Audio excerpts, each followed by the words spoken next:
Welcome back to episode 14 of Steeler Thoughts and Chief Feelings. I am your co-host, Chris. I am the Steelers fan, which I forgot to mention last time, and philosophy professor in this group. And I'm your other co host. I'm Ajay Nair, the Chiefs fan and psychiatrist in this group. Wanted to thank everyone who's been following along on YouTube, on Instagram, TikTok, and Twitter. Our handles on all three of those sites are at STCF715. I particularly wanted to shout out the TikTok users who we had some interesting discussions in the comments about Harrison Butker. I was surprised that TikTok could be a place for like nuanced discussion. I was not anticipating that, I didn't know that uh, either. That's cool. um, and also for those of you that listen along, you can download the podcast in audio form on Apple Podcasts, Spotify, or wherever you get podcasts. But I think, Chris, we have some follow up from last time. Yeah, very important follow-up from the end of last time. So we discussed with the unnamed friend who allegedly inserted a pickle spear. I keep thinking I should say pickle sphere, but that is not what he, no, a pickle spear into the tailpipe of a 2001 Toyota Corolla. Um, Oh, I'm glad we know the so car type. I was actually going to yeah, ask what kind of yeah, car it was. yeah, I can give you more details on that. Not that that's super important, but the pickle is important. And the name of the unnamed friend we have permission to use is Flonic. I don't know if we got his whole name. I mean, he just said, "Go ahead." I don't know if I know his full name. I think you know it. So um, at least it's Flonic. We'll maybe we'll keep it to just the words. But he recalls the story, and he thinks that he actually did insert the pickle spear Oh, really? into the tailpipe. Yeah, um, but he thinks he's not. I don't think he remember. I don't think he has the episodic memory of inserting the pickle. Um, which is unfortunate because that would be a nice memory to have. Maybe something can bring it back. Um, but out of curiosity, I did look up what happens when one inserts food, I guess, into the tailpipe of a car. And the thing that comes up is a potato, and I guess this is like a sort of thing that sometimes is done in movies, I guess. Um, but different things can happen if one inserts a potato, and I was trying to speculate about what would happen with a pickle spear. But if if the potato blocks the tailpipe perfectly, such that air can't escape, then it will eventually lead to cracks in the pipe, and then fumes can leak into the car and actually like kill the engine. So that's like the extreme version of one bad way it can go. If it's a looser fit, pressure can build up, looser but still kind of snug. Then pressure can build up, and it might eventually shoot out of the tailpipe. Um, it might catch fire, leading the car to catch fire, which would be bad. But if it's a very loose fit, apparently, which is presumably like a Panera Pickles spear would be, then nothing will happen. It might cook a bit, but apparently that's fine. So go ahead and insert, but don't blame me. I'm not. No, no. Actually, maybe I should say go ahead. Yeah. I don't know if I'm legally responsible. Do it at your own risk. Let's put it that way. But that's the follow up on the end of last time. Uh, so it's just be careful, especially with the potatoes. That's Well, about all I've got. well, next time I think about inserting something into a tailpipe, I will gotta take size into consideration. Yeah, exactly. Yeah, usually one does.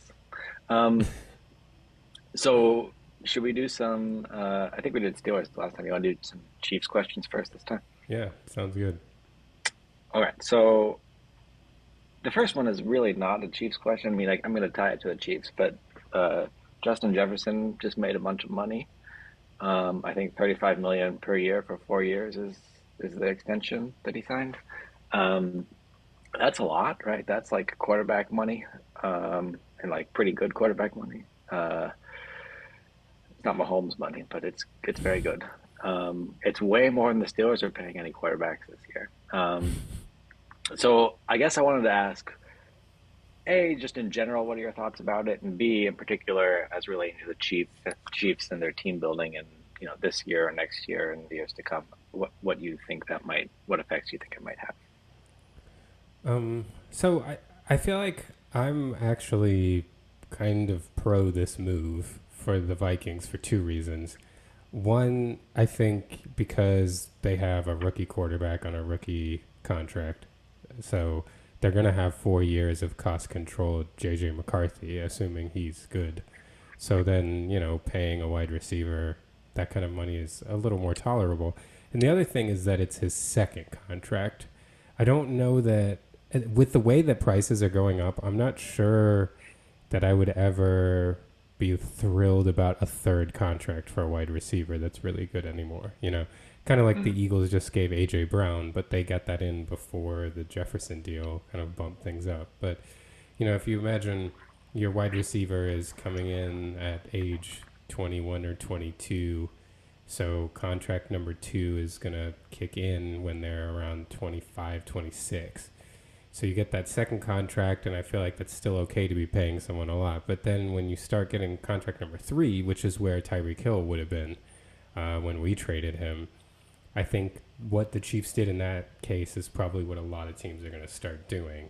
And what I anticipate the Chiefs to start doing if we ever have like a superstar wide receiver, like maybe we could squeak in contract number 2, but getting contract number 3 for a wide receiver now that's a superstar, it seems like it'll be really hard.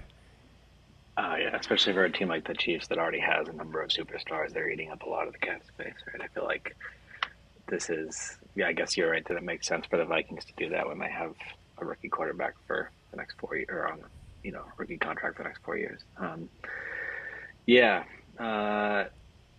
it does make me kind of think like there are advantages to being a sort of run focused team, which I imagine we're going to be in this day and age, given that running backs are sort of not valued nearly as much as wide receivers are at the moment.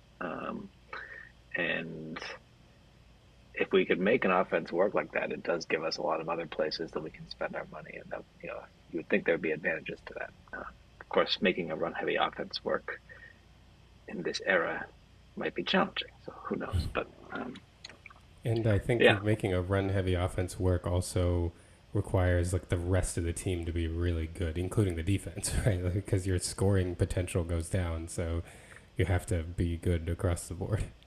yeah, that's true. But I mean, isn't the maybe this is just like amongst Steelers fans who love running the ball since forever, but isn't there some received wisdom, right? That the better you run it, the more rest your defense gets, and the better they're going to be anyway. So like running the ball is helpful to the defense in terms of, you know, I guess all sorts of stats. But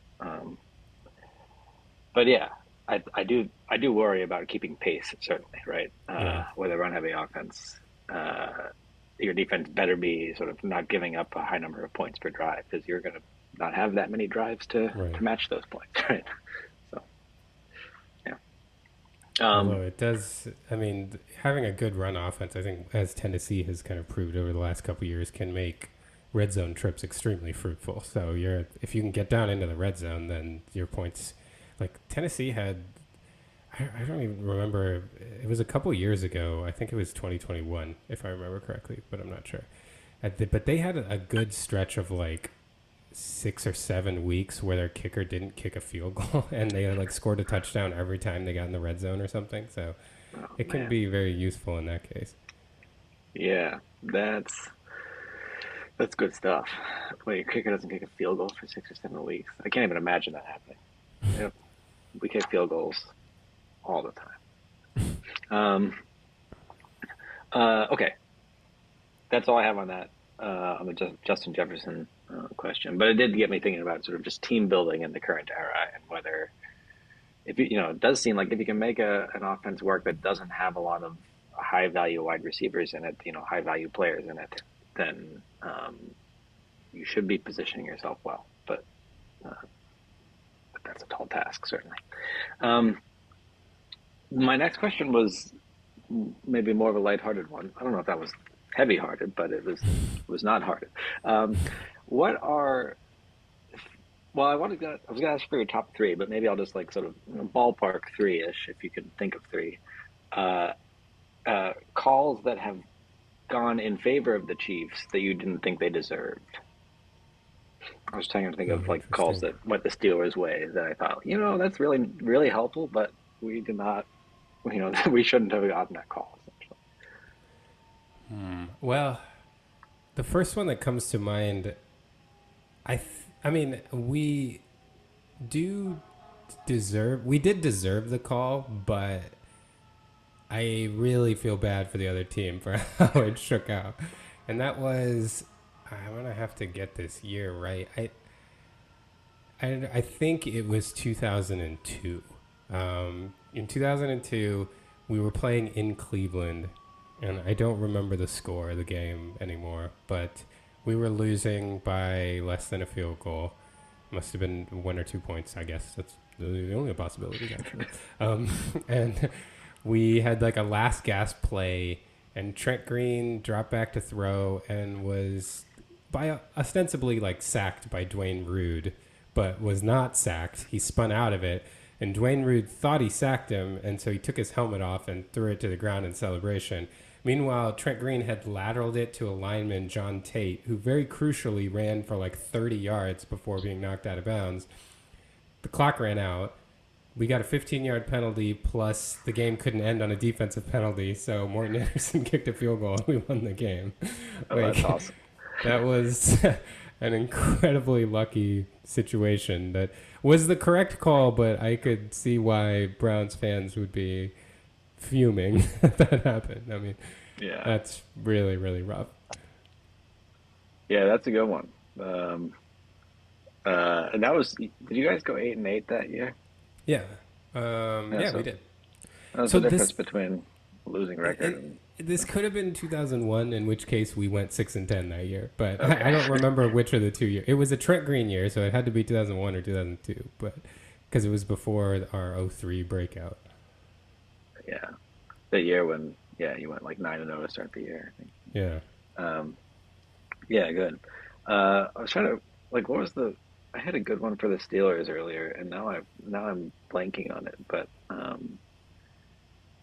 there was there was one time when we were playing the Chargers, and it might have been like 2005 or something, and uh, there was something that happened with a fair catch, and I should look this up, but there was something that happened with a fair catch, and like it clearly looked like it should have been fair catch interference on us, and I think we just got a fumble recovery or something like that, and there was no call. So this was like I guess this is not quite the question I asked you. It was a call that went this year, but this is like I think there was a long referee discussion about whether there should be a call, and there was some reason that this was not a penalty, which was like totally opaque to me at the time. But I remember thinking, well, I'll take it, right? But this is we did not deserve that, and that was What a close about game. I think that we barely won.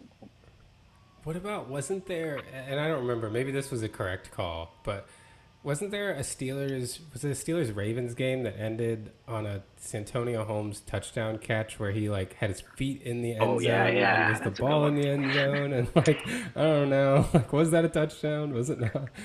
Yeah. So how did that go? So it was 2010, maybe.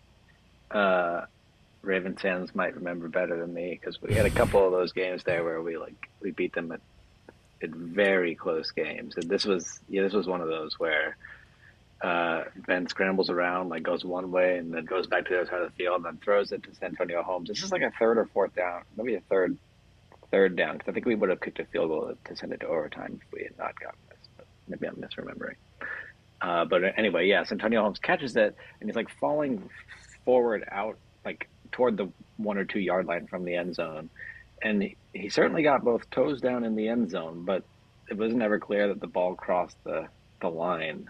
And when the referee, there was like a lengthy review, and the referee comes out and says something like the receiver came down with both toes or both feet in bounds. It's a touchdown. And I remember thinking like, yeah, but you didn't address the question that I think everyone was asking, whether the ball crossed the plane or not. And it was, I don't think I ever saw an angle that showed that it definitely did. Um, so that was one of them. And actually, the other play I was thinking of earlier was a very similar play. It was in the Super Bowl against the Seahawks, where Ben does the scramble on like fourth and goal and leaps for the end zone, and it's not obvious at all that he broke the Yeah. plane. He's like down, and then he like puts the ball forward after being down, and the referee is coming up from the sideline, and then signals touchdown. And I think I did see an angle. There is an angle somewhere where you can see that like the very tip of the ball does break the plane, but there's like seeing it live. I was highly skeptical that he he did that, and I was very grateful that they, because that was a fourth down. I'm almost positive that was a fourth down. We would not have kicked a field goal at that point, but that was lucky. The thing that's confusing to me about the Santonio Holmes thing, actually, while we've been discussing this, I feel like I have a couple more calls that I can think of now. But the Santonio Holmes thing, the thing that confuses me is like we would have no debate if instead of going over the goal line, he was going over the sideline like that, right? Yeah, And yeah, in that case, like, does that count as the ball crossing the plane? Like, it's never actually in bounds. The ball, like, he's in bounds. So if that applies with that principle over the sideline, then it becomes very odd when it's applying coming over the goal line. It's like, yeah. It's uh, like you have to cross the plane that extends indefinitely from the indefinitely. sidelines. Yeah. I guess that's right. Like it's the goal line up and out. Yeah. And if you have possession of the ball past that, the ball being past that, you definitely have a touchdown. Whereas if it's just like your feet that are past it and the ball that's not, then no. I guess that's Yeah. the It's not a, how they're thinking I of it. mean, that makes sense. I guess that's the only way that would apply in this case. But yeah, it's strange. Yeah. Because like if you've established, I mean, it is consistent with like on the field of play, like they always try to spot the ball where the ball was when your knee went down, theoretically at least. Yeah. Um, so yeah, Yeah. As we've discussed, it's a very imprecise. It's a very precise measurement of an imprecise measurement, or when they bring the chain gang out for that. Or something like it is so funny how seriously they take this incredibly rudimentary way of doing something. The ref's like, no, it's right here, I got it, and then like one ref might like move the ball like up half a foot, and it's like, okay, like and then they bring out an index card to see whether it's yeah. It you know there's something nice about it. It's like we acknowledge the arbitrariness, but we really make it important, right? We really take yeah. it seriously. Like we want the human error, but if we're gonna err, we're gonna err really confidently. Like Right. we know what we're doing, and we're measuring out this error. uh, yeah, but I do have a couple that are.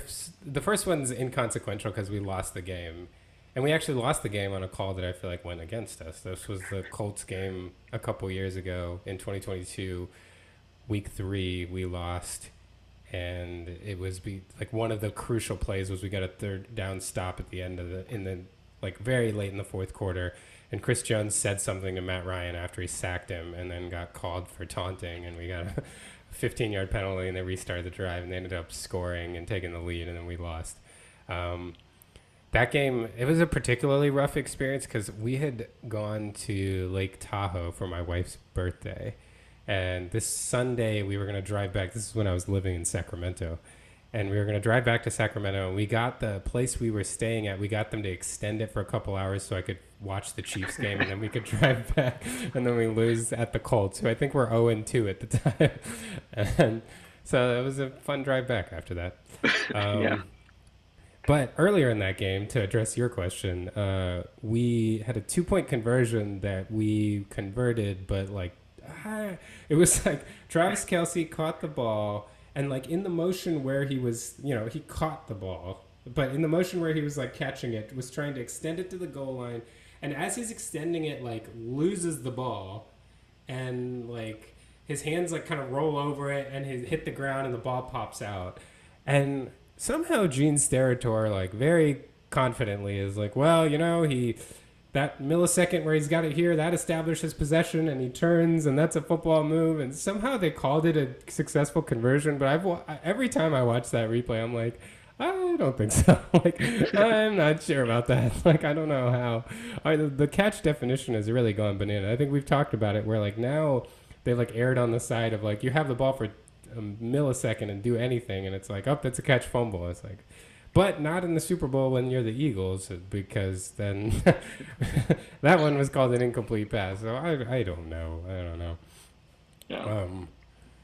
But speaking of Super Bowls, I feel like I could talk about the Chiefs 49ers Super Bowl. The touchdown that got us ahead was a swing pass to Damian Williams, and he like crosses the pylon with the ball at the exact same time that his foot goes out of bounds at the like 1 yard line. And this was a third down, big play.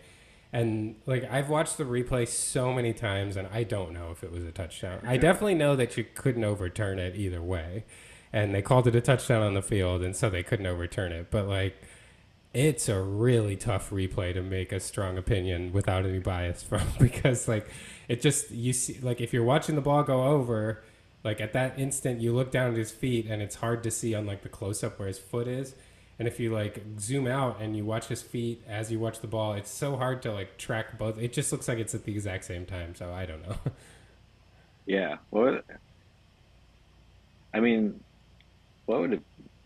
I mean, I guess I was about to ask, like, what if it's at the exact same time? And then I started to think, like, well, well, could I mean, you could imagine if relativity is right, you could have different frames of reference, I guess, where in some cases it's the ball that crosses first, and in some cases it's the foot that goes out of bounds first. Is that right? I mean, maybe I'm not thinking about this right now, but that would be it would be interesting for it to come that close, where like you had relativistic effects that were affecting whether it was a touchdown or not. And I actually don't know about this particular circumstance, but it almost seems like universally in sports, tie goes to the offense kind of thing. Like, in baseball, if in theory the guy with the ball steps on the base at the same time as the runner steps on the base, tie goes to the runner. I feel like, at least in general, that seems to be the principle that applies in sports. Like, tie Yeah, goes to the offense. So that makes me feel especially better if it's about the like play too. a joint like defender and receiver that get the Right. ball at the Yeah. same time, then it's a reception, not an interception. Right? Right. Um, yeah. Uh, while you were talking, that reminded me of another Steelers play that I was thinking of earlier that we definitely got the benefit of the doubt of, and this was I think in 2002 because it was the Tommy Maddox throwing to Plexico Burress. It was like I think it was against the Falcons. Uh, and it was like a deep pass over the middle, and Burris caught it and then like planted the ball down, and no one touched him. He just started walking forward, and I think the referee said like he surrendered his body, so the play was over at that Uh-huh. point. But I remember thinking like that was a gift, right? Because well, it didn't really look like he surrendered his body, but uh, you know, he definitely thought the play was over. Put it that way. But I don't know. Yeah. Sometimes those are always scary because they these college players that are used to the play being over as soon as they're down. And then you just watch that happen, like, no, see it happening. I That's remember tense. that. I remember that happening to a Chargers rookie. It's been a couple years now, maybe 5 or 6 years ago. In Week 1, he just like made a catch early in the game and just dropped the ball, and the other team picked it up and got gained And they were, possession. It was yeah, yeah, it was fantastic. yeah. See, the fact that that is makes the call even luckier for us. The fact that it's sometimes not called that way. Yeah. It wasn't there. I seem to remember too. And again, I don't think this was a wrong call, but I think Martavis Bryant at one point like caught a ball between his legs or something. Like it was like a Oh touchdown, yeah, and no, that was a bad call. I think. Yeah, oh, it was. it was against the Bengals in the playoffs in 2015. It must have been. Yeah, he caught it in a way that, like, at least at the time, I don't think that should have been a catch. He's like somersaulting, and he has it sort of between his legs, and he's like securing it as he's doing the somersault. But I don't think he ever got like before he secured it. I don't think he got both feet down. Um, but on a very generous reading of securing it, I guess he secured it before getting. But like it looked like he didn't really have it yet, especially given securing the ball is such a weird thing. We could Yeah. probably talk a lot about this, right? But like you have sort of image in your mind of like what is a secured catch, and you can imagine like both hands are on it. But then like what if immediately after that split second, like some yeah, it like flips out of your hands and like it's hard. I don't think it's a thing that you can evaluate in like a time slice. Even though that's what we try to do. Yeah. At least not objectively. Yeah. Um, okay. Well, any other calls? I think those are. I think we did a good number there. Yeah, I can't think of any off the top of my head. I'm sure this will be like a running thing where I'll think of some next week. It's weird though, because I can definitely. Yeah, that's right. I can think of, and this is probably the same for every fan, but I can think of many more referee calls that I thought were terrible and went against us than I can of calls that were terrible and went in our favor. I But think they definitely there just are some. don't get. What's weird is when you ask me the question, I definitely have the memory of like, oh, we got really lucky there, but I can't tie it to the play. Like the play just fades away. Like, but I know Yeah, I have had that feeling many times. I just can't think of the specific instances as well. yeah, yeah. I think that's it. Whereas you remember the play when it went against you. It's like, yeah, but like we should have had that should not have been pass interference in the end zone against the Saints or whatever. Right? Okay. So my last question for you is really just trying to gauge your level of hatred for different division rivals. Um, Suppose that you have to lose. The Chiefs will lose two divisional games next year. Ooh, Um, two. which ones are you going to pick? Um, Man, I'm actually annoyed with all the teams in our division right now. So it's like fluctuated a lot. I think when I was younger, my first hate was the Broncos with like John Elway. Hated those teams because we always lost them. Then it quickly switched to the Raiders with Rich Gannon. There were some really frustrating losses there. And then once Philip Rivers came to the picture, it was pretty consistently been the Chargers as like the team that I really didn't want to lose to because everyone always picks the Chargers against us every year. Right now, I think if we had to lose, like, I don't, man, as bad as this sounds, like, I can't imagine I'm talking about being swept by a team, especially a team that I really don't like. But you know what? I can kind of cheat on this question too because we play the Broncos in week 17. So if we lose that Yeah, one, like I'd like to lose that one if we were playing our second stringers, meaning that we have the one seed wrapped up or something. I think that would be great. But yeah, I can't stomach right now losing to the Chargers or the Raiders because the Raiders beat us on Christmas last year, and man, they have been talking a lot of smack about how they feel like they figured us out and whatever, and like I feel like we've got to sweep the Raiders, and I just don't want to lose to Jim Harbaugh's Chargers either.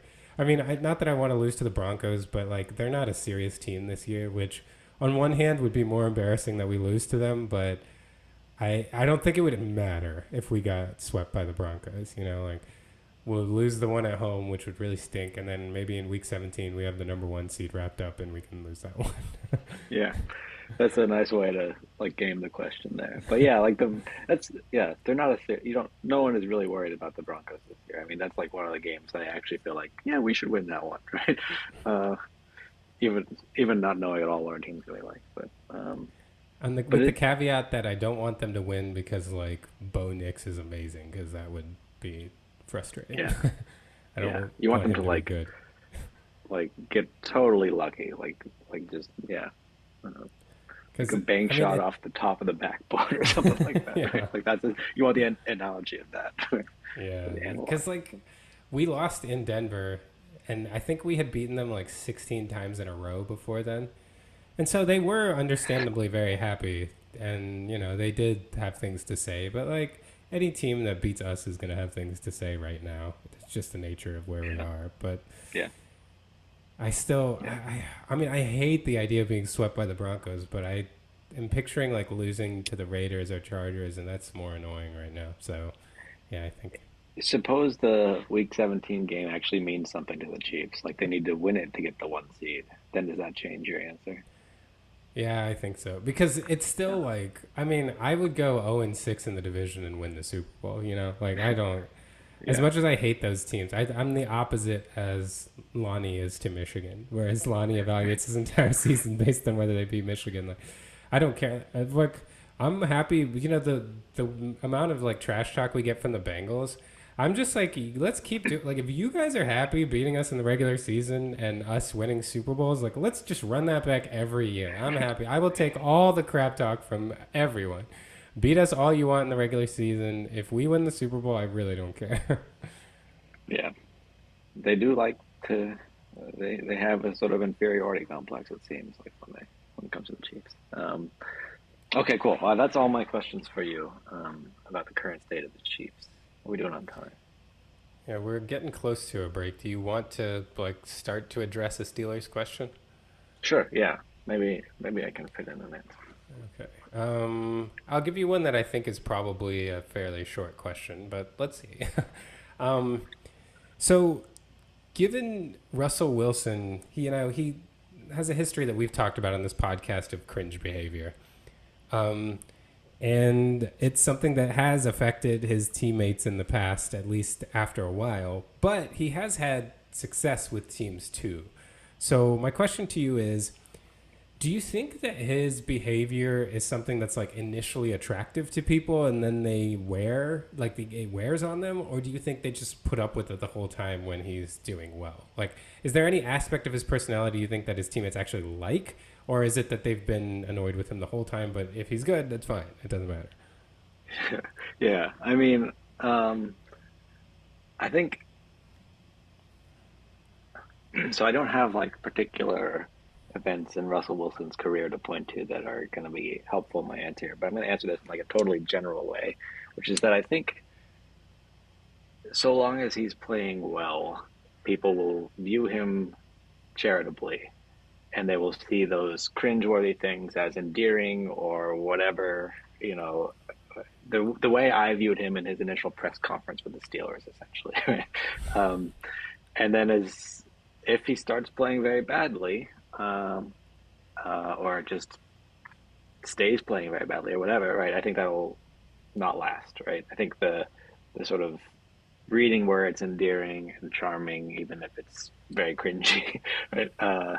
Is one that requires a certain amount of sort of investment in the person uh, to succeed or to perpetuate, to keep going. So I think that yeah, if he's not a good player on the Steelers, I don't think. I mean, there are a lot of reports coming out now about how he's such a hard worker, and this is like the kind of thing that you would, you know, again, this is just the kind of story that comes out this time of last season. But it does seem like, at least right now, he is impressing other Steelers players in a way that you would want to hear. But I do kind of think that, yeah, it could definitely wear thin if he's not good. And then it'll be fun to see what happens. So you feel like if he is good, it's not like people are like, I'm willing to handle the rest of this because he's good. It's that they're actually like okay with it. They find ways to justify it. They're not like going home to their families and be like, oh my God, you won't believe what Russell did today. Yeah, I guess I could see that happening too. Um, Maybe it's just like hmm. I think the way I would, if I were in one of their positions, if I were playing for the Steelers and Russell Wilson were the quarterback and he was playing really well, I think I would then sort of view all of his odd behavior, cringeworthy behavior, as just like sweet or in some way very genuine or something like that. Whereas I don't think I would do that. Or I mean, I guess we'll see this as a fan too, right? I don't have to be playing for the Mhm. Steelers to see what happens here, but currently I'm still sort of viewing these cringy things as like, oh, that's just like, you can imagine a 10-year-old doing something like that. It's kind of sweet, right? On the other hand, he's not 10, so this could definitely work it. I, th- I think I think that that's my instinct too. I think that's probably how people view things. Like, and I think our best example is Tom Brady because I feel like there are a lot of things Tom Brady says and does that are really weird, but it seems like his teammates like actually really like him. It's not just like, oh, thanks, I'm on the train for the Super Bowl. Like, I think they actually like him. Yeah. Yeah. And I mean, I think he's like really nice. Like he's well set in his personality. People know what to expect of Tom Brady. And so in some sense that maybe it makes him easier to like, right? It's like, well, I don't know. Russell Wilson's pretty set in his cringy behavior too, so I don't know. But if you've got like a well-known personality, people know what they're signing up for when they go on the team with you. That might make it easier for them to sort of put up with the stuff that they otherwise wouldn't. Makes sense. All right. Well, let's take a break and then we can do more Steelers questions. Sounds good. And we're back. Ooh, that was exciting. All right. So we were in the middle of the state of the Steelers. Next question for you. So this year you're coming in with a new quarterback and a new offensive coordinator. When thinking about how the offense is designed, what do you think about the apportionment of input from those two people in the offense? Like, should this be a situation where Arthur Smith just makes an offense and Russell Wilson has to execute it, or should Russell Wilson have input into how it's designed, and how much should he have? That's a good question. I think my my well, yeah, it's a balancing act, right? Because on the one hand, I don't even know that we should be banking on Russell Wilson being the starter. Yeah. Um, Yeah. it does sound like you know, their minds are open to a quarterback competition, even though they've named Wilson the sort of de facto starter for now. And Tomlin's justification for doing that was just that it sort of, it makes things easier in the offseason at this stage. People know who they can reach out to if they want to go practice throwing balls around or whatever. But I think it is like on the one hand, you you know if it is going to be an open competition, then I think it would be Arthur Smith's offense, right? And it would be uh, you know up to Fields and Wilson to see who can run it better, essentially. But I think it's probably kind of a tough situation for Arthur Smith too, because you would want to put wrinkles in that anticipate who's going to be your quarterback, and maybe you can use, like, I mean, I've heard some talk about using Fields as kind of like a Cordell Stewart slash type player or something like that, which would be fun, right? But like whether you're planning to do that, like you can't be planning to do that when he's the starting quarterback. So I think he's got it. It's tricky, right? And of course you don't want it to be totally just Arthur Smith's, like you don't want it to be irresponsive to the preferences of the quarterbacks that are going to be playing. On the other hand, you don't know which quarterback's going to be playing. So I think, yeah, I didn't really think about that until you asked the question, but it seems like there's actually a fair bit, like the uncertainty makes the job a fair bit harder than it would be in, you know, Mahomes is going to be your starter, right? It's not like you have to think about like, what if someone else is a starter? Should I design a different or put different wrinkles in the offense? And like, Mahomes is the starter. Um, and I think, yeah, it'll be. I mean, maybe this is just make the defense against this is make it a run heavy offense, and that way the quarterbacks, the less the quarterback is asked to do, the more likely it is that whoever is the quarterback is going to be able to do it. So maybe that's the sort of, I guess you would, right, maybe that's right. Maybe that's another reason you would expect, especially very early in the season, that we're going to be pretty run heavy, just because of having to prep the offense and learn the offense in the offseason without knowing necessarily who the starting quarterback is going to be. Yeah, and it seems like maybe, especially looking at the draft, they were thinking this as a team building strategy. They drafted a lot of linemen. They are kind of building an offense that is a little more of a plug and play style offense at quarterback, that the pieces around are strong. I mean, the wide receiver core is not where they put a lot of their priority, So, yeah, maybe that does make sense. Yeah. And then the one thing you wonder about is why didn't they pick up Najee Harris's fifth-year option? But Oh yeah. they did say they wanted to reach an extension independently. I don't know how seriously they meant that, but I guess that you would expect them to say that regardless of whether they really meant it. Um, Yeah. Yeah, I still uh, remember the number of times Chiefs people were like, "We love Tyrann Mathieu. Oh, we love him so much. He's so great." And then he went and signed with the Saints. So, yeah. Yeah. Still baffled by what the running back future is going to be like after this season, but we'll see. We got a whole season to play through because we also don't know what the quarterback situation is going to be after this season. So um, a lot of when you uncertainty. mentioned, well, I was thinking a couple of things. One was, thinking about whether Fields could benefit from, I was thinking like Robert Griffin III. They talked about how Kyle Shanahan used a lot of his Baylor offense to start when he had that really good rookie season. Colin Kaepernick, they talked about Jim Harbaugh used a lot of like the pistol stuff he did at the University of Nevada.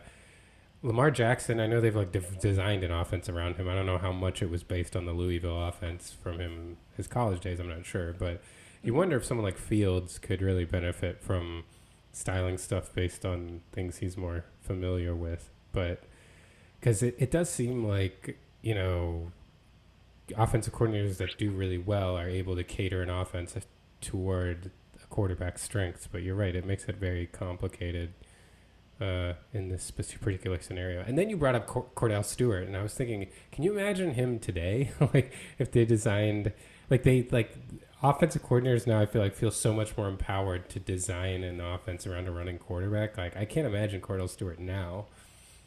Yeah, that would be fun to watch. Well, Cordell Stewart in his prime now, playing now. Right. Yes, that would be fun. Yeah. uh, yeah, I feel like you could do something like the Ravens have done with Lamar Jack. I mean, I don't. Yeah, but yeah, you have heard stories about how they like tailored the offense to him, um, and built it around him, and it is. I guess that is like it tempers my expectations in a way that I hadn't been thinking before. But since we don't know who the starter, I mean, maybe they have a real plan about who the starter is going to be, and they're just not saying it. But if we really don't know who the starter is, then it is harder to design an offense around a particular player when you don't know if they're the starter. Um, Yeah. so I guess that would be it would be even more surprising in light of this if like Justin Fields came out as a starter and we had this super cool offense built around him and he had a breakout, some sort of breakout year or something like that. I mean, it'd be surprising anyway, but it would be sort of extra surprising given the uncertainty about the starter right Yeah, and this, I mean, I feel like I'm gonna really get off topic now because I thought a couple, like I was thinking about who would be the quarterback that would benefit most from playing today, based on like the ability now to. And I was thinking Cordell Stewart. I thought Vince Young maybe. I wonder if Vince Young would have had a now. Yeah. completely different career if he played now, because he was crazy in college. He was so good. What about Michael Vick too? Like, I mean, like he already had a great career, but well, I don't know, maybe great's an overstatement. A very good career, but could have been like if you did an offense that was specifically designed around. I mean, maybe I don't know how much they did that as the Falcons, but he took advantage. That game I was thinking of earlier, actually, the Steelers Falcons from 2002. I think that that was like my first experience watching him really, and Was that the he tie? was different. Yeah, that ended in a tie. That was a fun game. um, I really feel like Vic. You could almost see him being like a hybrid of Josh Allen and Lamar Jackson. Like he could throw yeah, lasers and he can run faster than anybody. Like that would. I do feel like if they really tailored an offense to incorporate his running ability, because it does seem like a lot of what Vic did was still scrambles. Like it's not like there was a lot of yeah, yeah, designed quarterback runs in there. Oh man, that would be crazy. yeah. And he had an incredible arm too, right? So he had like Yeah. like the Josh Allen style. I mean, we should talk about who has the best arms in the league right now. But I mean, would you put Lamar Jackson in that conversation? He has a very pretty throw. It's like it's so pleasing to watch. It's very fluid, and the ball it has it's always a very tight spiral. But I don't know. Would you say he's got one of the best arms in the league? Uh, If you mean like making all the throws, then I don't think I would put him there. I think the Yeah, throws he does make, he makes them very well. but I don't think he has the repertoire of some of the other quarterbacks. Okay. Okay, well, we're off topic now, so let's just go lean into this for a second. So, who if you had to rate like the top three, and I'm yeah, top three sort of in terms of arm talent in the league right now, who would they be? Well, I'm obviously biased, but I was gonna mention this, but I figured but it was evident. yeah. So what's weird is I think last year, if like if coming this season, like I think I'll still give it to Mahomes, like because he had so many times this past year where he had to make like great throws just to make anything happen. I will say though that just in like pure arm talent, Justin Herbert is right there. Like that guy can make any throw, and he can do it with. I honestly like the best explanation I've heard for it is that his desire mentally to follow the rules of the offense inhibits his ability sometimes to be that next level of quarterback because I think tools wise he can do anything. When it's like 3rd and 27, he will make an amazing throw, and it's like, well, why don't you try that throw sometimes on 2nd and 13? Like, but he doesn't. So I almost will put Herbert in front of Mahomes, but I will do Mahomes, and then Josh Allen I think has the strongest arm. Like he if I, and he has the ability to throw a deep, like he's the one person that this two shell coverage hasn't prevented from throwing the deep ball. He still can throw deep I'll balls just put it anywhere. right there. Yeah, It doesn't yeah. matter. Like, so like if you're looking for the best arm for like the farthest third of the field, then it's definitely Josh Allen. I don't even think there's much of a debate. Mhm. But I don't know that he has the kind of nuance, and he will still miss some throws that are like bad misses, like at bad times that I think kind of drop him to number three. But I think that would be my Mhm. three: Mahomes, Herbert, Allen. Yeah, I think that seems hard to contest to me. I mean, is there anyone obvious that you're leaving I off feel the like list? Rogers, like we just haven't seen him play in a little while, but Yeah, Rogers has a great arm, he and does. I mean, he's another Stafford. one where, yeah, I was thinking Stafford, but he's like by this point, is his arm the same as it was? I would I be don't think. surprised. But Yeah, because he's also had a lot of elbow stuff, but he did play really well last year. I honestly thought he was kind of over the hill after the year before, but he played well last year. there was a clip on that came up on my Twitter feed recently of him back when he was at Georgia, I guess, throwing some incredible like deep ball, uh, just fairly casually. Like he had some really impressive arm talent. And I feel like the up and come like Jordan Love, I think has a great arm, and we'll see if Yeah, he will develop it to the level. I'm not sure about C.J. Stroud yet. Like he has some, he's a really good quarterback, and I think the mental side especially is really good. He throws great deep balls, but I haven't seen the like complete. To be fair, I haven't watched a ton of C.J. Stroud tape, so maybe there's more there that I just haven't watched. But I think there's potential there. I just haven't seen enough of it yet. yeah. And some of these quarterbacks, it yeah, okay. I mean, just evaluating arm talent, I'm not sure about CJ Stroud either. But I think, I mean, there's always this question for me, like when you've seen quarterbacks that are in the league for a long time that can like make every throw. Uh, like how much of being able to make every throw is just that they've been doing this a long time and so they've figured out how to make every throw essentially, or how much is just pure arm talent that they've had all along.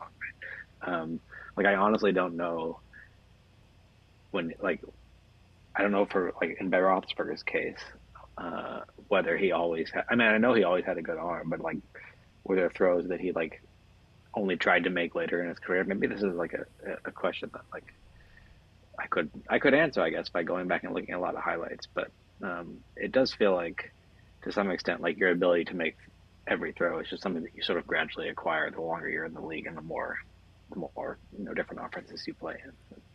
I I think that's true for some quarterbacks. What's interesting is for Mahomes, I almost saw the opposite trajectory where I think he was able to make a lot of throws early in his career because no one thought he could do it. And now defenses are ready for a lot more, so he has to be so much more judicious about what he tries to do. it's like he has to think more about like like whereas before it's like, oh, that's gonna be wide open because no one even thinks I can make it. I'll just like Yeah. plop it in right there. There Yeah, was so many times where defenders would just like, and I honestly think that happened a little bit on Mahomes is the bomb he threw to McCole Hardman uh, in the Super Bowl this year against the 49ers, where everyone's like, what was that safety underneath doing? Like, he didn't get enough depth. I don't think he thought he was going to throw it that far. Like, and I mean, he did have Travis Kelsey underneath, which a lot of people have said was the right read in that situation. Although Matt Nagy defended Mahomes and was like, no, that's the throw I would want him to make in that situation. But it really looks like the safety just didn't think he was going to get it there. He was like, he thought he was going to throw it to Kelsey, and Mahomes just threw it right over his head. yeah. It yeah. It, for some reason, this is like one of the most fun aspects of football for me. Like watching throws that you don't expect, even the players don't expect you to be able to make, and people make them, right? Like those, like from the far hash to the left pylon or something like that. Like I remember, I think Josh Allen had a throw like that last year. I don't remember if it was against the Chiefs or not, but he had a He really did. impressive, like maybe 25-yard across the field throw like that. He did throw one to Khalil Shakir in the playoff game. That was the only touchdown L'Jarius Sneed gave up all year, and Sneed could not believe he fit that throw in. Like he Yeah, couldn't believe it. I mean, they that is one of those like actual like there was like 3 feet by 3 feet where he could get that ball and he got it right there. Like that was yeah, crazy.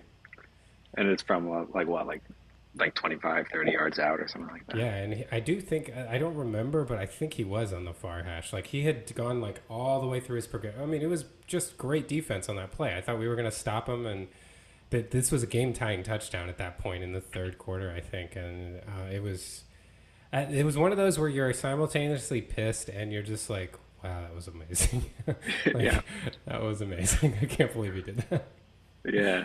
I wish those are the kinds of throws that like I wish.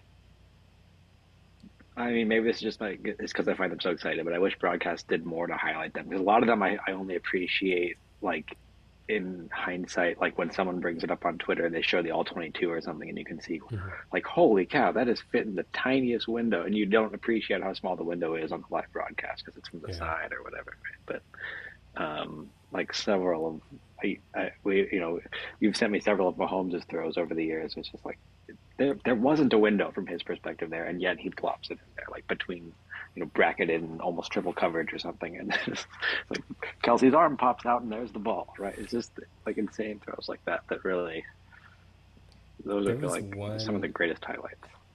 There was one he made. I think it was the 2022 game against the Chargers, a Sunday night football game in LA. Jody Fortson's running a wheel route, and he's like, the defender's just like in his hip pocket, and Mahomes gets it like right over the defender's ear into Jody Fortson's lap, and it was such a tight throw, and Kelsey was on a crosser underneath and was open, and JT O'Sullivan on his review was like, I know this sounds crazy, but like it's so ridiculous to try to throw that throw that I almost wonder if he wanted to throw it to Kelsey and like missed him by like 10 yards. Like that was more conceivable because it's like why would you even try that throw? And he put it like right there, like he was like, I mean I don't know, like I don't think he thinks that's what happened, but he was just like that. Just if you're reading the play, that just makes way more sense. Like nobody's gonna try to throw that ball. And he just like hit That's the kind him of right on the throw. button. Yeah, that's like it's like the one. It's like a kind of throw like that where you're not even sure how to grade it, right? It's like if Kelsey was wide open and you're attempting that, you would think like that's Not bad. good. But then if you drop it right in, it's like, well, maybe not bad, right? So, I don't know. Uh, those are just awesome. When I mean Herbert's had a lot of like that too, where like the ones you're saying where Yeah. third and 27 and just like plops it in, and again, it's like it doesn't look like there's a window from his perspective there. And I feel like this is the kind of thing that only now can I appreciate even about like Ben Roethlisberger. Like a lot of his throws, I just saw them from the live broadcast. I didn't never get the all 22. And now I like a couple of people I follow will occasionally post like, "Oh, look at this throw by Ben to like Antonio Brown or something," and you can see that it's like you can't even see Antonio Brown from Ben's perspective, and yet he's plopping it between the safety and the corner or something like that. Like I don't know. Those are just they're so cool. Yeah. Well, let me get you the last Steelers question I had for Now that tonight. we've Now digressed that for we've gone 20 completely off minutes. topic. Yeah. Um, so, given that it's been a little while since the Steelers have like really been Super Bowl contenders, and I was going to leave it up to you, would you think it's fair to say 2017 was the last time, or would you count the 2020 team as like contenders? No. Yeah, 2017 seems right. Um, do you think that, I mean, we've talked a lot about, our belief that, Tomlin should remain the coach, right? Because of how difficult it is to continue winning. So this isn't really that kind of question. It's more that, do you think that after this long since being contenders, is there a philosophical adjustment that you think Tomlin should make? Or Tomlin and Omar Khan and everyone should make? Or is it just about getting like the right team together and it's just been about shuffling the cards and once they get it right, it'll be fine? Yeah, it's hard to know. I mean, I do think there are like adjustments we should make in terms of, uh, well, for example, we should not have had Matt Canada on again last year. But and hire someone to tell you when to challenge plays, please, like that kind of thing. But um, like big term, like big scheme. I mean, I do think maybe relying more on analytics would be a good thing. It's not entirely clear to me how much we do, but the vibe I get from Tomlin is that it's not a ton, right? And maybe that jives with his decisions about when to challenge and when not to challenge, to be honest. Um, but um, I do feel like a lot falls into place when you have a good quarterback, right? When Yeah. uh, uh, you know, 2017, Ben had an awesome year. 2018, Ben was still, Ben was Ben for a while there, but I don't think Ben was Ben in like 2020. Um, he was not even playing in 2019. Um, so there's like a good chunk of years there, maybe from 2019 to now, where I just feel like we haven't had sort of the quarterback for success, essentially. And does that mean, I mean, maybe that's a limited view of things. Maybe like we just didn't adjust accordingly. But it's hard to talk myself into that. I think there's um, I think the I think we need a quarterback basically, and once we have a quarterback, things everything else gets easier. Um, so um, I think it's mainly finding the right pieces at that or piece at that position. Um, on the other hand, like we also like in the second half of Ben's career, from like 2012 onward, we were good a number of those years, but we didn't have the success we were looking for. So maybe that does speak to like a larger kind of adjustment that's necessary. I'm not sure. I mean, some of this is just you're good enough, and then like things shake out a certain way, and you either win it or you don't. But it's not like there were years there where we were definitely good enough to win it, and we didn't. And whatever. Right? But recently we have not been good enough to win it, and I think the main thing I would blame is the quarterback. We're just not having the right pieces at that position. But I don't know. I don't know. From your perspective, what would you say that we need scheme adjustments or sort of mentality adjustments, or is it more of a player thing? Yeah, I tend to lean on the player thing, but just seeing how much the Chiefs changed when we got Mahomes, it. I think there needs to be a willingness to play to your players' strengths, but I think Tomlin has shown that repeatedly. Um, but I think I'm starting to believe more and more that like coaching is about getting like the level of competence, like just the basic stuff that the big difference when Andy Reid came here is like you're making the playoffs every year. But to Mm-hmm. go from like making the playoffs to being like a perennial contender, I think it becomes a player thing at that point. Yeah, I mean that feels right to me. Although when Andy Reid, like like there's a difference too. Like we're going like, you know, 9-8 or 8-8 back in when we could, uh, and sometimes making the playoffs. Whereas like when Andy Reid first came to the Chiefs, you had a bunch of years there where it was like 11-5 or 12-4, right? I mean, Yeah, and I you were think actually we only won fewer than 10 games once before Mahomes came. We went 9-7. I think it was 11-5, 9-7, 11-5, 12-4, 10-6, and then we got yeah, Mahomes. yeah. So I mean,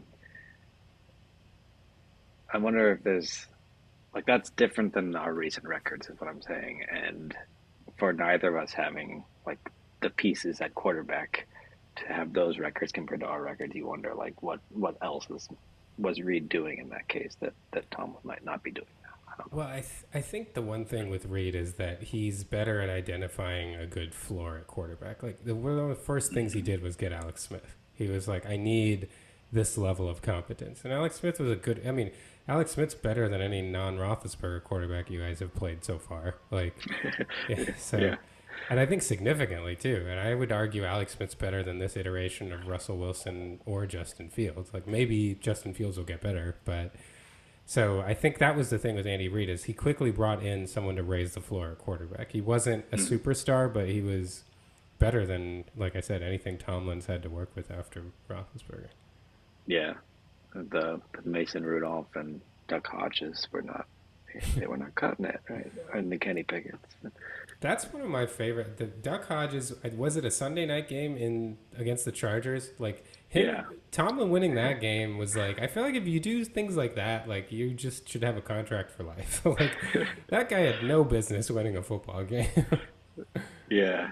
I think I feel like we've had a couple games like that against the Chargers where I think we won one with Michael Vick when he basically like learned the offense in 1 week and we beat the Chargers on a Sunday night game. I think maybe it was Monday night, but we've had a couple where it's like there's no way we should be winning that given who's playing, but somehow you do it.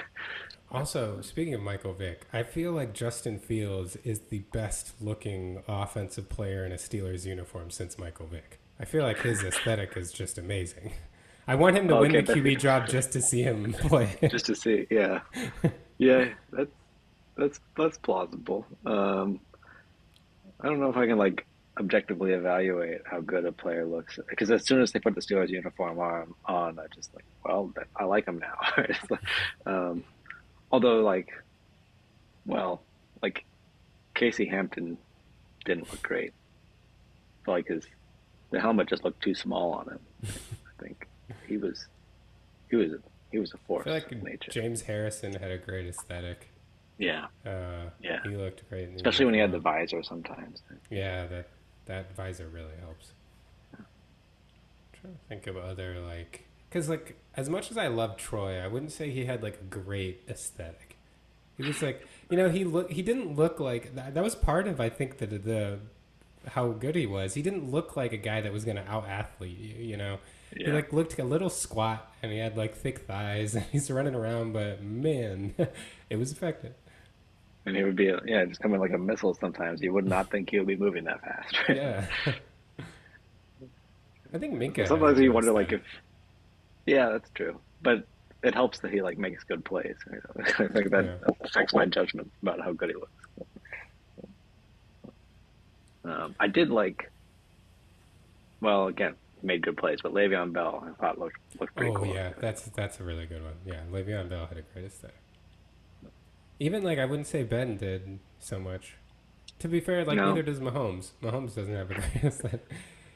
I think that's yeah, I again guess part of so. his charm. He just kind of like waddles around, and you know, it's like Yeah, maybe the Ben would have worst. like I think Mahomes maybe does this too sometimes, but you like watch him standing and he has like they kind of like bow kneed a bit. Like Ben had this pretty like when you saw the, when like NBC started doing the behind the quarterback view sometimes. Mhm. Um, yeah, like I remember always thinking like, does he have enough arch support? Because his knees like bow in and then come out. I don't know, but I guess I never. Well, he did have bad knees by the end, so maybe that was what did it, right? Not enough arch support. Or just taking a billion hits because he held on the ball forever. Yeah, that's probably more more related. I think I Uh, would have to say the worst aesthetic might be Peyton Manning. Peyton Manning, you would never be like, that's an athlete. He's gonna dice me. Like, you know. yeah, encapsulated nicely in that play where he scrambled for like 30 yards, and then you remember that one where he's like looking back and looking back. There's someone catching He's up like with him, and he like slid at the goal slides line. to the one. Yeah, Yeah. Yeah, that was great. but Uh, there's no way to. Yeah, I mean, this is just like I remember Ben had a 30-yard touchdown run where like he ended up diving into the end zone. Didn't look graceful doing that. I mean, when you're that big, you probably it's like hard to look graceful, I think. yeah. All Well, right. should we do some general NFL questions? Yeah, let's do it. I guess this is like kind of connected with what we've just been talking about. So I'll start here. But so like as you watch a player longer and longer, do you think it gets easier or harder to evaluate them objectively, right? To like figure out sort of like what they do well and what they don't do well. Hmm. I, I think it's easier. Uh, I mean, I could see why in some cases it would be harder. Especially, but I think I'm someone that has like pretty strong preconceived notions, and so then I kind of cling to them early on until they're like really broken. So like, it took Wait, what do you me. mean? So like early on, I was convinced that Josh Allen wasn't going to be a good quarterback, and I really stuck to that until he had to like disprove it 3 times over for me. Like, I feel like even through the end of the 2020 season, I was like, nah, you know, he's going to be like up and down, but he's never going to be someone that scares us. And then 2021 came, and it's like, oh, like. But even then, like when they played the 13 seconds game, I was like, our defense was terrible in that game. Guys were just running wide open. Then we played the next year. It's like, okay, like maybe I need to give this guy some credit. Like I feel like at some point when people start getting results, like they build a resume, it becomes harder to argue with the resume. So, Yeah. but on the other hand, I don't know. I do think Josh Allen was an incredible anomaly, and I hope more teams try to draft people like Josh Allen because I don't think that many people will be able to improve like he did. Like he's really a one of one in that situation, or a one of very few. So in Hmm. that case, I do think it makes it easier because I come in with some pretty strong takes, and I think I need a lot of results to get me to question myself. Yeah. But like, okay, so like, where would you put like Justin Herbert then? Like, yeah, because he doesn't have a lot of the sort of like the accolades that or the stats even. I mean, he's got good stats, but they're not. And you'd think like just watching the player, you'd think he should be awesome, right? Um, so like, is that a case where you have a preconceived notion of him and he's awesome, and yet the system or yeah, what's going on there essentially? My view on Justin Herbert is that idea that I don't think he's a top tier quarterback, and I don't think it's because of lack of ability. I think it's something.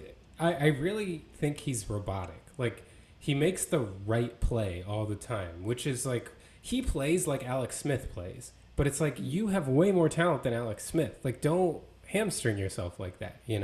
Alex Smith had to play that way, and even he, when he started throwing the ball down the field in 2017, had the best year of his career.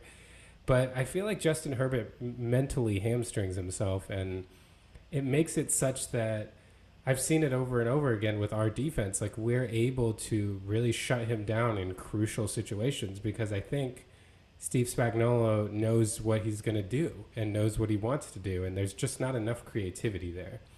Is So it just I a think good? I think he's a tough case because he's got everything to. If he had the mental ingenuity of a Rodgers or a Mahomes or an Allen, I think he could be as good as them. But I don't know that he's got that.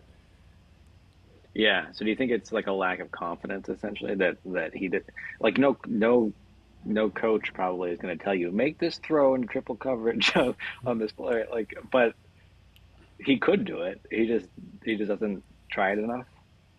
Yeah, you know how some people in life are just like rule followers. Like Yeah. they don't, they just do what you're supposed to do, and even if it's inconvenient for you, or even I feel like that's how he is on the football field. He's just a rule follower. It's like this is what it dictates that I should do. The check down's open, and he throws the check down. I Yeah. I gotta imagine he knows he can do it, but I think that at the end of the day, like when you're making split second decisions, sometimes you just stay true to who you are. It's why sometimes in terrible situations, Josh Allen throws a pick in a crucial drive. Like sometimes who you were kind of comes back out, you know? Yeah. Yeah, that's right. Well, the reason I asked the question was because I, as I mentioned earlier, like some a clip of Ben Roethlisberger making some throw, Antonio Brown came up, and it wasn't one of those like bracket coverage throws that are just like jaw dropping to me, but it was a really long sort of pass to the sideline, which like when you watch it on this, you can just appreciate like how much arm strength was required for that throw, and like this is the kind of thing like watching him during his career, I just don't feel like I could evaluate him objectively. Like, did he have a good arm or not? I mean, I knew he could throw it far, right?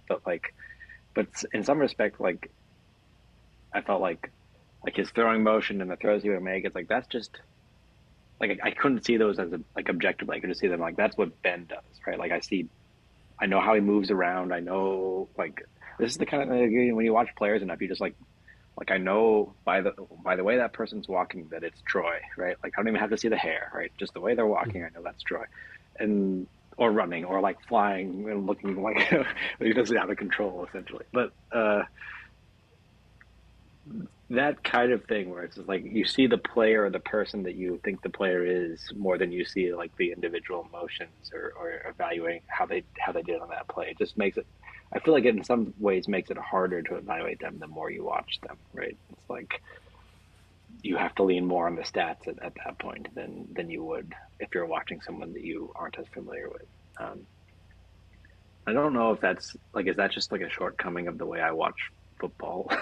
Like am I unable to I don't know. But anyway, I don't do you ever experience this? Does it ever get to the point where it's like you only see like the player that you're familiar with, you don't really evaluate you can't really evaluate whether they're doing it well or not?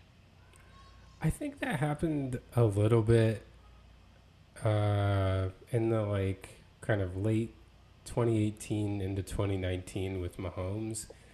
I think it was because like my expectations for him got so high that I was like, oh, he played fine. And then you go back and look and you're like, no, he was actually awesome. Like, it's just that, like, it became routine. But I think we've had enough ups and downs since then. And I think have consciously been trying to detach a little bit. And I think that has helped me appreciate game by game more. I think that happened.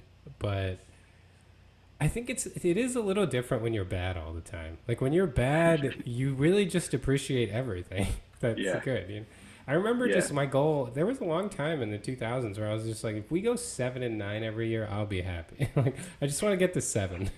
That gives me enough happy moments through the course of a season that it's worth it. Maybe that's what's going on. Maybe it's like now that we've been bad or at least not good, especially on offense. We've been bad for several years, and I look back at those old plays by Ben Roethlisberger or like old plays by Troy Polamalu. I mean, he was just like one of a kind, but like they stand out so much more to me now, and maybe that's the only explanation. It's not because I was familiar with it or whatever. Like maybe I just like didn't appreciate how good we were for so long.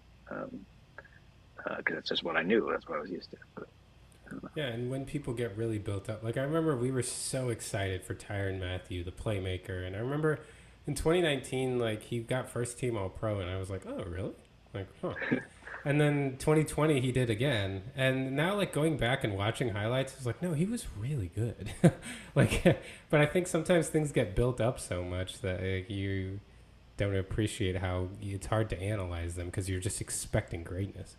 yeah, yeah, I think that's right. Um, you gotta stop expecting greatness and see it for what it is when it's Yeah. great. Good. Well, should we take a break? All right, let's do it. Get back to some NFL questions.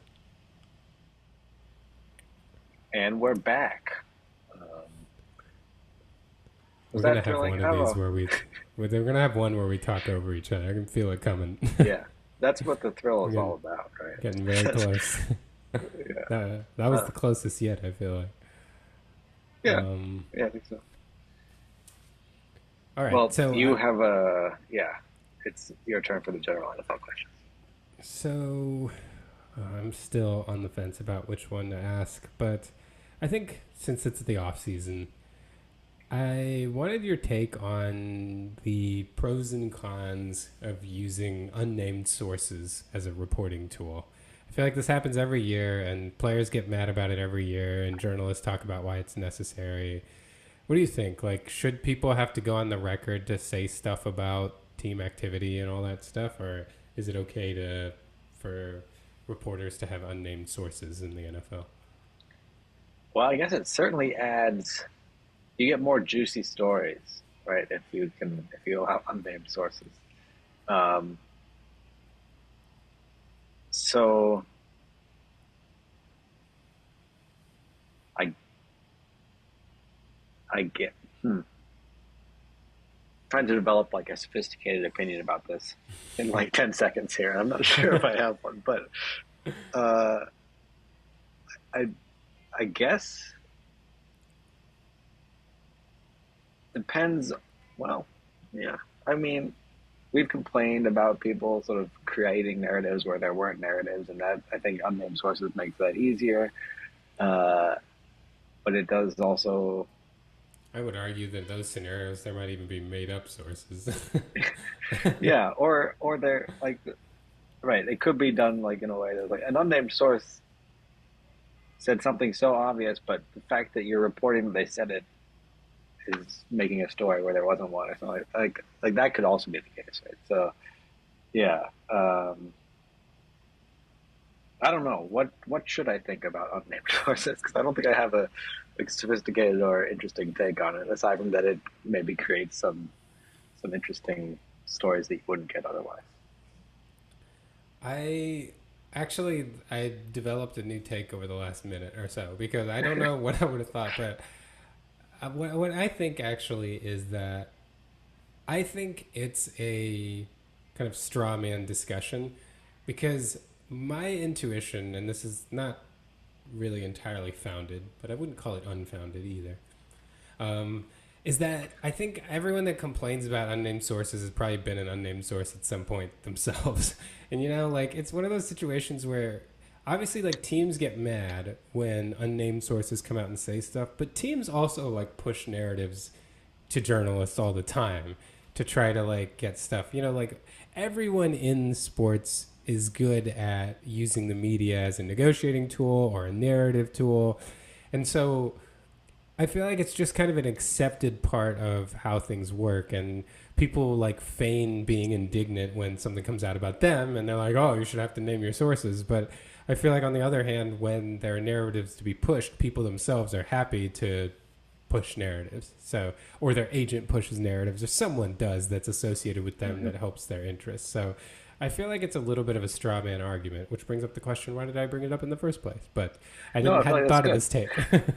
No, that's right. I think as you say that, I think right. What's the sophisticated take I was seeking and not finding? It's something like that. It's something like, look, if there were prohibition on unnamed sources, there would be it would just sort of change the game theoretic landscape, and we would find other ways to push the narratives that we use unnamed sources to push now, right? So it's not obvious to me.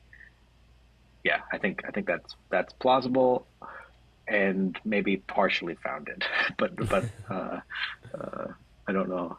I don't know what evidence they have for that. It just feels like we would find ways to game that situation in roughly equal capacities. I think. Yeah, I feel like the only bit of evidence we have is that we have seen from various interests narratives that clearly seem to be pushed by meaning by various interests I mean like players, coaches, teams, owners, like they're even the NFL main office. Like I feel like there have been things that come out in the media that you're like, we're pretty sure who talked, like which party talked to make this narrative, And I don't think anyone is above this fray. I feel like everybody does this. So it is kind of odd to then, when a story comes out about you, to be like, well, why don't they put their name on the record? It's like, everybody does this. Yeah, yeah. That seems sufficiently sophisticated for me to be happy attaching my name to that take. That's good. Uh, that's I am vain in a number of ways, and that's one of them. Like the take should be not too obvious, but interesting enough for me to want to attach my name to it. And that I think that meets the bar. Yeah. Well, I feel like it would, if you were vain, I feel like you would feel that every take you had was by definition a sophisticated take. Uh, So well, I don't think that. I think a number of my takes are totally stupid. But yeah, I'll I'll tell you next time I'm expressing a take that I think is stupid. it'll really help bolster the take. Yeah, yeah, I guess it wouldn't be that far away from saying, I just thought of this take a minute ago. yeah. I guess, but it was a good one. I feel like, or at least sufficiently good. Yeah. Um. Well, do you want to do more general NFL questions, or we can move I to feel like we anecdotes? could probably do one more. All right. Um. You should go if you have more. I have one, but I feel like it's a it could. It should I like want to wait lead for the into right NFL time. question one. Okay. Yeah. All right. Well, my next one then is it kind of came up a little while ago. Actually, it was after the Super Bowl, so it's been a little while. But I feel like Tony Romo has gone from being like universally praised to being universally derided. Yeah. And it's been quite a switch. And so I wanted to know your takes on like, what do you think about Romo as a broadcaster? Has his quality changed, or have people gotten tired of him? What's the deal, and where does he stand as far as your evaluation of him? Yeah. It does. I don't. That's an interesting case because it does feel like one where I remember when he first started and he was like telling you what to look for on which plays, and like I thought he was like it was really exciting and entertaining to watch in a way that I wasn't used to. And now it seems like are many more cringe moments where he's like talking and like, what is Jim Nance gonna say in response to that? Like it's almost like a game. It's like, what's the most awkward thing I can say here? And then you get Jim Nance to tie this back into the game that we're watching. So, there are times when I'm thinking that, which is entertaining in its own way. I don't know. I don't think that. I don't know. But uh, it does feel like, I mean, here's a guess about what's happened is that like when he was new to it, he was putting a ton of effort into it and he was sort of thinking a lot more about what he was going to do. And now that he's not new to it anymore, he isn't sort of as worried about each performance. And so he's not putting as much effort into it. And the results are showing that. I mean, that might be a read on it. Um, it's not a read I'm sufficiently happy with the sophisticatedness of to attach my name to it, but there's a take. Uh, Do you think? Do you think that maybe his preparation has been like the same the whole time? It's just that he could in the past lean on game planning from when he was a player, and now it's been yeah, far enough away that he doesn't have that anymore on the teams and players that he's watching. yeah, maybe that's it. Maybe it's that's cool. So like like he remembers when he game planned against this team before, and he remembers their tendencies, and he knows where they're going to look, or he maybe remembers what that player is going to do. Mm-hmm. Um, I mean, how much of it would have? I think frequently he knew like where to look. Like you'd think if he had been game planning and that were showing up in his broadcasting, it would be mostly knowing defensive tendencies. Um, and I don't know offhand if that if he was more insightful about defensive tendencies than offensive tendencies earlier in his career. He Um, did seem to be able to predict based on the formations what the offense would do.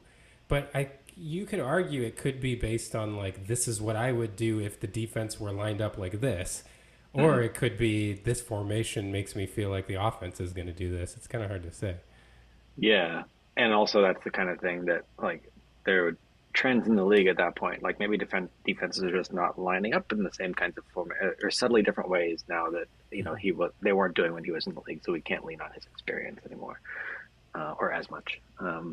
Yeah, that's a cool diagnosis of what's going on. Do you think I don't know? Do you think that's right, or do you think he's just the same person he always was? And he's the announcing quality is the same. It's just that we've grown sick of it. I mean, that's another possibility. I think I think it's I'm going to say both. But I think one part, the excitement hasn't changed, right? He's always an extremely excitable guy. And I think that that has grated on some people. Like they're tired of the excitement. Because like people, one of the big complaints that fans have is that he talks over like big moments. Like when Hardman caught the Super Bowl winning touchdown pass, during the play, like as Mahomes making a throw, Romo, you can hear Romo go, "This is for the Super Bowl," like, and he apparently did something really similar in the 13 seconds game when Travis Kelsey caught the touchdown. He said something like, "This is for the game," or, like he's just so excited, and I think that's completely genuine. Honestly, I don't think that's like shtick. I think he's really excited, and I think that was a breath of fresh air early on when, you know, he was a little removed from like the Pat Summeralls, but like Joe Buck has a reputation of being a little more measured, and and it was interesting to get. And Troy Aikman, for all the good analysis that he does, has like a fairly monotonous voice, and I think it was just a breath of fresh air that he seemed young, he seemed joyful, he seemed excited, and everyone was like, "Whoa, this is cool!" And he's telling us what plays are going to come, and he would just be like, "Oh, Jim!" Like he was like, and I feel like people have seen it now a lot, and so they're getting tired of it. But I do think there is something tangible about his analysis, like you're saying, also. And that's my best read of it is like it has something to do with distance from the game. That, he had something. And Brian Curtis of The Ringer brought this up, which I thought was a really good point that I hadn't thought of before. Tony Romo isn't really that curious about a lot of aspects of a game that don't pertain to the quarterback. Like, you almost never hear him talk about offensive line play ever. Whereas, like, Chris Collinsworth will, like, point out, like, oh, look at this pulling guard. Like, he had a game, I remember we played against the Raiders, where according to Chris Collinsworth, Kelechi Osemele was like the whole reason why anything was happening in the entire game. He was the Raiders' left guard, and he just talked about Kelechi Osemele the entire game to the point that I still remember it today because it just like got on my nerves. But like I can never imagine. Yeah. And like we were once like beating the Raiders, and Kelechi Osemele was out, and he kept talking about how it was because Kelechi Osemele wasn't there and they were missing him. But He used to like I've gush about Le'Veon Bell in like ways that I love to hear, right? It's like he's making people miss with his decisions. I've never seen anything like it. And I was like, yeah, it's awesome. But so like I mean, okay, yeah, sorry, I cut you off there, but this raises a question like, what is the announcing there for in the first place, which maybe we should talk about. But, I I feel like yeah, I'll address that in a second. But I think that Romo doesn't. So he has very specific things that he cares about, and I think at some point he's gonna have to broaden a little bit because you can't just talk about quarterback play all the time. It just limits your ability to say something interesting play to play, and then that may also be something that's contributing now. yeah, I think the excitement point is a good one though. Like there, he definitely is exciting or excited, and that can be exciting, except if you're sick. Like if you start to get sick of it, then I think it snowballs, right? And I do think other announcers are do more to sort of like rein in their excitement if they have it, or maybe they just don't have it. Like it, the like the one that stands out to me is I think in the Steelers card, maybe it's just 'cause I've seen the highlights so many times, but Steelers Cardinals Super Bowl when Santonio Holmes caught the game winning touchdown. I think John Madden in the background during that play just like utters like "wow" or something like that in like the most guttural voice that I've heard him use. But like that's cool. Like you can tell when it's like genuine excitement, it can be cool. Except maybe if you're excited by everything, then that's just a little odd. Yeah, and I feel like that becomes even more of a problem with if you're the play-by-play guy. Like, I think one of the reasons why Jim Nance's excitement, or even now, I think Joe Buck has kind of found his lane, and his excitement gets excited. It gets is nice because they're normally so just like even keeled, and then when they do get excited, it's like a big deal, you know. Mm-hmm. Whereas, do you remember the guy? I hate to, but Joe Tessitore, the guy who did Monday Night Football for like I think it was like 2018, 2019 with Jason Witten, and he was just like everything. He did the famous. Rams Chiefs game that went 54-51, and he was just excited about he would be like, and they get the first down. It's just like everything was like the most exciting thing in the world, and it just like it's tiring after a little while. Like you're almost exhausted. Yeah, he must have been exhausted, especially after that game. Like every play there. Yeah. But like, what is that? Is that the point of announcing, just to increase the viewers' excitement, or is it like when you go to a game? I mean, there's like a sort of occasionally they tell you what down it is or whatever tackle made by whoever, but like you don't have the anything like the announcing that you have on television. And is it? Are you missing something? Like I mean, sometimes it does feel like I'm missing something, but just because I'm used to the announcing in the background, probably. So I don't know. Like, what do you think the point is of it? I think it is to provide a little bit of context and understanding of what's going on. I don't know that you need the announcer to excite you, but I think it's for those critical moments where you're not really clear what's happening, they can explain. And that might be like a why on a play. Like, why did that play work? Or why did they do that? And I think the best announcers are able to do that very, very concisely and at a very general level. Because as much as people like you and me might love if someone like really dove into the depths of what was going on, and A, there's not time, and B, most people don't want that, and you have to apply to like the broad audience. So I think that was John Madden's brilliance. Like he was able to like talk about football in a way that gave you something that you didn't have before, and he would like circle sweat stains on people's butts and talk about, you know, like he had the whole package, you know. He was interesting to everybody. Yeah. Yeah, I could see that. I also think, yeah, as you're bringing this up, like, what do you miss when you're at a game live? Like, well, certainly you miss like injury updates, things like that. But like, what are the refs looking at here? Like, those things can sometimes also be a lot clearer on the broadcast than they are in person. So they can certainly help sort of clarify the narrative and what we should be paying attention to or wondering about at different points. But they do add excitement too. I mean, like when it's done well, right? Right. And I think that's part of the reason why some people do add excitement is they know when to. Like you can't do it all the time. You got to save it. You have to, and sometimes the excitement is letting the crowd, like just not saying anything. Yeah. Sometimes like that bathe in this. Yeah. Yeah. And I think Pat Summerall was like the ultimate genius in that. He never changed his cadence ever, and I don't know that that's doable today. Like I just think it doesn't work as well. I think Joe Buck tried to do that for a little while, and the one I really remember is the Damian Williams, like the touchdown that sealed our first Super Bowl.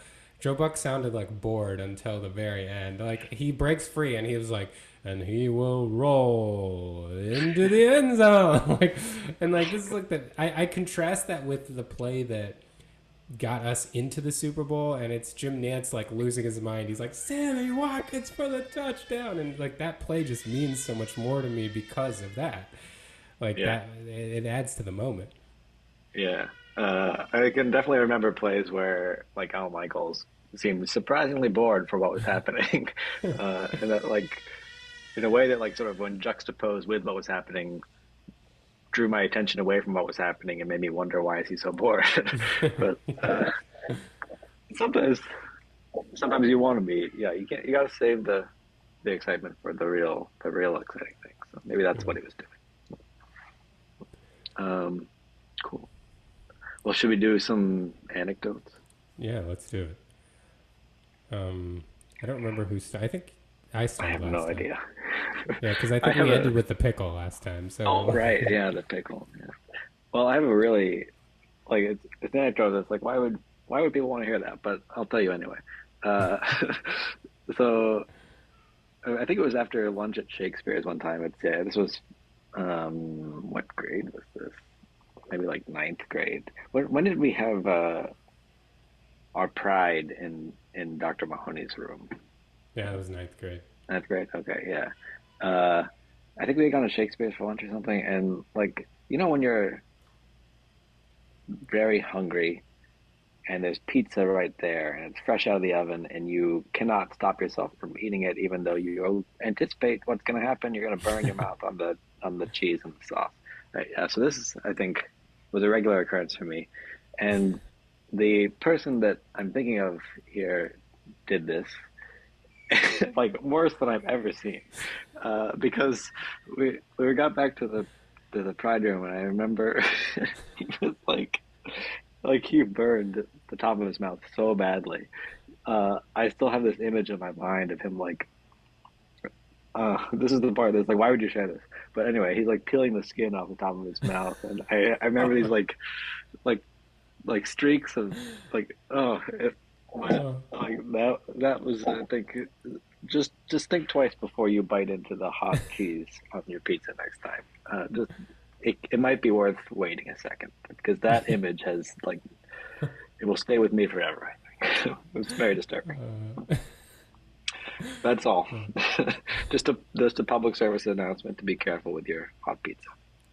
we've had a lot of food-related public service announcements between Yeah, yeah. potatoes in the tailpipe and heat of pizza. And you can take a shot of Papa John's garlic sauce without ill consequences. Well, Yeah. at least at a certain age.